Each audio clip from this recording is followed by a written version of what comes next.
పోలీసులకు ఏమన్నా మేలు చేశారా అంటే వీళ్ళు స్టేట్ గవర్నమెంట్ ఉద్యోగుల్లో అంతర్భాగమే. వాళ్ళకే 23% ఫిట్మెంటే ఇచ్చారు. వాళ్ళకేం అదనపు ప్రయోజనాలు ఏం కల్పిలా, వాళ్ళకేం అదనపు డిఏలు ఏమి ఇవ్వాలా. నాకు గుర్తున్న వరకు 2021 నవంబర్ 30 నుంచి 2024 ఎన్నికలను ఎదుర్కొనే లోపు 2024 మే 1వ తారీఖు వాళ్ళకి సరెండర్ లీవ్ ఎన్కాష్మెంట్కి సంబంధించి కొద్దిగా అమౌంట్ జమ చేశారు. 3 సంవత్సరాల పాటు మిగిలిన రాష్ట్ర ప్రభుత్వ ఉద్యోగులకి 15 రోజుల పాటు సరెండర్ లీవ్ ఎన్కాష్మెంట్ అవుతుంది. అయితే పోలీసు ఉద్యోగులకి 45 రోజులు ఇస్తారు. ఎందుకంటే వాళ్ళు రౌండ్ ది క్లాక్ పనిచేసే ఉద్యోగులు కాబట్టి వాళ్ళకి సంవత్సరానికి 45 రోజులు సరెండర్ లీవ్లు ఇస్తారు. 3 సంవత్సరాలు 345 135 రోజుల సరెండర్ లీవ్ ఎన్కాష్మెంటే వాళ్ళకి అతిగతి లేదు. వాళ్ళ రిటైర్మెంట్ అమౌంట్స్ సెటిల్ కాలేదు. ఆఖరికి జీపీఎఫ్ లోన్స్ పెట్టుకున్నా, జిఎల్ఐ లోన్స్ పెట్టుకున్నా కూడా కనీస మాత్రపు పరిగణలోకి కూడా పోలీసులను కూడా అదనపు ప్రయోజనాలు వాళ్ళకేం కలిపిలా. మిగిలిన రాష్ట్ర ప్రభుత్వ ఉద్యోగుల కన్నా వీళ్ళకి అదనపు మెరుగ్గా ప్రభుత్వం ప్రయోజనాలు కల్పించింది ఏం లేదు. అయినా సరే కొంతమంది ఉన్నతాధికారులు ఆ ఉన్నతాధికారులు తీసుకుంటున్న నిర్ణయాలకి యూనిఫామ్డ్ డ్యూటీ హైరార్కీ మెయింటైన్ చేసి తీరాలి. కాబట్టి గతి లేని పరిస్థితుల్లో, విధి లేని పరిస్థితుల్లో ఆ ఉన్నతాధికారుల ఆదేశాలు తూచా తప్పకుండా పాటించి చివరికి ఎట్లయిపోయిందంటే సొసైటీ వర్సెస్ పోలీసులాగా మార్చేశారు జగన్మోహన్ రెడ్డి గారు. అంటే ఇవాళ పోలీస్ డిపార్ట్మెంట్ని చూస్తే సొసైటీ వీళ్ళు మన శత్రువులు అని చెప్పని ఫీల్ అయ్యే పరిస్థితి సృష్టించారు.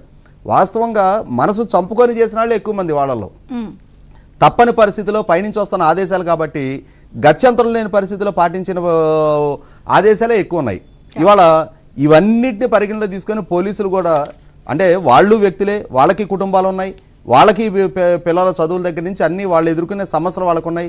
వీటన్నిటి నేపథ్యంలోనే జగన్మోహన్ రెడ్డి గారి ప్రభుత్వం కనుక మళ్ళీ కొనసాగితే ఏం జరుగుతుంది అనేది రాష్ట్రంలో ఉన్న మిగిలిన ప్రజలందరూ ఏ విధంగా భావించారో ప్రధానంగా పోలీస్ కుటుంబాలు కూడా అదే విధంగా భావించినాయి. కాబట్టి జగన్మోహన్ రెడ్డి గారికి ఇటువంటి ఫలితం మొన్న ఎన్నికలు ఎదురైంది.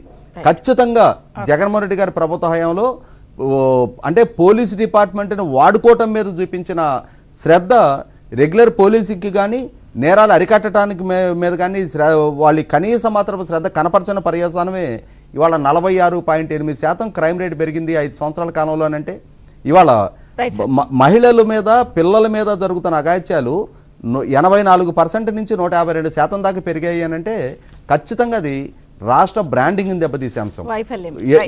ఏ పెట్టుబడిదారుడైనా రాష్ట్రంలోకి వచ్చి పెట్టుబడి పెట్టాలి అని అంటే మొట్టమొదటిగా అక్కడ శాంతి భద్రతల పరిస్థితులు ఎలా ఉన్నాయనేది వెరిఫై చేసుకుంటారు.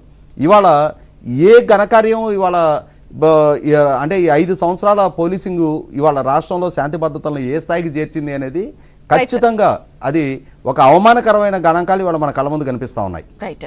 సో డిపార్ట్మెంట్ నుంచి మనకి retired additional superintendent of police Kalahasti Satyanarayana గారు ఉన్నారు. సత్యనారాయణ గారు నమస్తే సార్, బ్రేక్ఫాస్ట్ న్యూస్కి స్వాగతం.